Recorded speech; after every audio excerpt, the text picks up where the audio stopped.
കുളിച്ച് വന്നിട്ടുള്ള ആളുകൾ ഇവിടെ നിൽക്കുന്നുണ്ട്. എന്തായിരുന്നു സർക്കാവേലിൽ കുളിച്ചിട്ടുള്ള രണ്ടുപേരുടെ എക്സ്പീരിയൻസ്?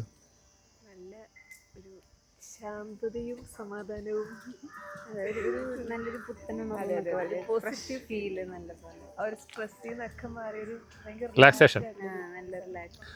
മാത്രമല്ല, ഇത് ഇവിടുത്തെ ഐതിഹ്യം എന്താ വെച്ചാൽ ഇവിടെ നമ്മൾ കുളിച്ചു കഴിഞ്ഞാൽ നമ്മുടെ കർമ്മങ്ങൾ ഇല്ലാതാവും. കർമ്മദോഷങ്ങൾ, പാപങ്ങൾ പാസ്റ്റ് ലൈഫിൽ ചെയ്തേക്കണവരെയും മാഞ്ഞു പോവും, തലവര മാറും എന്നാണ് പറയപ്പെടുന്നത്. ഒരുപാട് ആളുകൾ ഇവിടെ വന്ന് വലിയ വലിയ പ്രമുഖന്മാരായ ആളുകൾ വന്ന് കുളിച്ചു പോകുന്നൊരു സ്ഥലമാണ്. അപ്പോൾ എന്തായാലും നിങ്ങളുടെ 2 യുവ ഡോക്ടർമാരുടെ ലൈഫിൽ ഒരുപാട് മാറ്റങ്ങൾ ഉണ്ടാവട്ടെ. വീണ്ടും വന്ന് കുറേ കാലം കഴിയുമ്പോൾ വന്നിട്ട് ഒന്നുകൂടിയും വേണമെങ്കിൽ കുളിക്കാം. ഇപ്പോൾ ഒരു മൈൻഡ് ഫ്രീ ആയ പോലെ തോന്നല്ലേ മൊത്തത്തിലൊരു, അല്ലേ? അതാണ്. അത് വേറെ നമ്മുടെ നാട്ടിലേക്കുള്ള സ്ഥലങ്ങളിൽ പോയിട്ട് നമ്മൾ അമ്പലത്തിൽ ഇരുന്നാലും ഈ ഒരു ഫീൽ കിട്ടില്ല, വ്യത്യാസമില്ലേ? അതാണ് ഇവിടുത്തെ പ്രത്യേകത. എന്തായാലും ദൈവയുടെ അനുഗ്രഹങ്ങൾ ഉണ്ടാവട്ടെ.